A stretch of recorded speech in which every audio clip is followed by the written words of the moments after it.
వరుస హత్యలతో నగరవాసులు హడలెత్తిపోతున్నారు. నెల్లూరులోని శ్రీనివాస్ నగర్ మొదటి వీధిలో జైహింద్ అనే పెయింటింగ్ కార్మికుడు దారుణ హత్యకు గురయ్యాడు. ఇక గత 3 నెలలుగా జైహింద్ శ్రీనివాస్ నగర్ లో ఓ అద్దె ఇంట్లో ఉంటున్నాడు. ఇక ముగ్గురు స్నేహితుల మధ్య రాత్రి జరిగిన గొడవ కారణంగా జైహింద్ హత్యకు గురైనట్లు నవాబ్పేట పోలీసులు అనుమానం వ్యక్తం చేస్తున్నారు.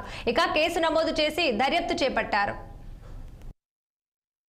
ఈ రోజు ఉదయం 8 గంటలకి మాకు ఒక ఫోన్ కాల్ వచ్చింది. ఈ విధంగా శ్రీనివాస నగర్ ఫస్ట్ లైన్ లో మర్డర్ జరిగినట్టుగా. దాన్ని కన్ఫర్మ్ చేసుకోవడానికి మేము వచ్చి చూడటం జరిగింది. వచ్చి చూస్తే రక్తం అడుగులో ఉన్నట్టుగా తెలిసింది. అతని పేరు విచారిస్తే జైహింద్ సహాని, యూపీకి సంబంధించిన అతను. ఇతనితో పాటు ఇంకొక ఇద్దరు ఉంటారు రూమ్ లో. ఆ ఇద్దరు కూడా పరదేశీ గౌతము, ఇంకొక రామ్ కేసరి అనేవాళ్ళు ఉంటారు. వాళ్ళిద్దరు కనిపించట్లేదు. కాబట్టి దీన్ని ఎఫ్ఐఆర్ కేసు నమోదు చేసుకొని విచారించడం జరుగుతుంది.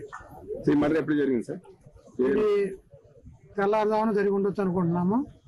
మిగతా ఇద్దరైతే లేరు. ఆ సస్పెక్ట్ కోసం వెతుకుతున్నాం. టీం ఫామ్ చేసి వాళ్ళు పట్టుకోవడం జరుగుతుంది.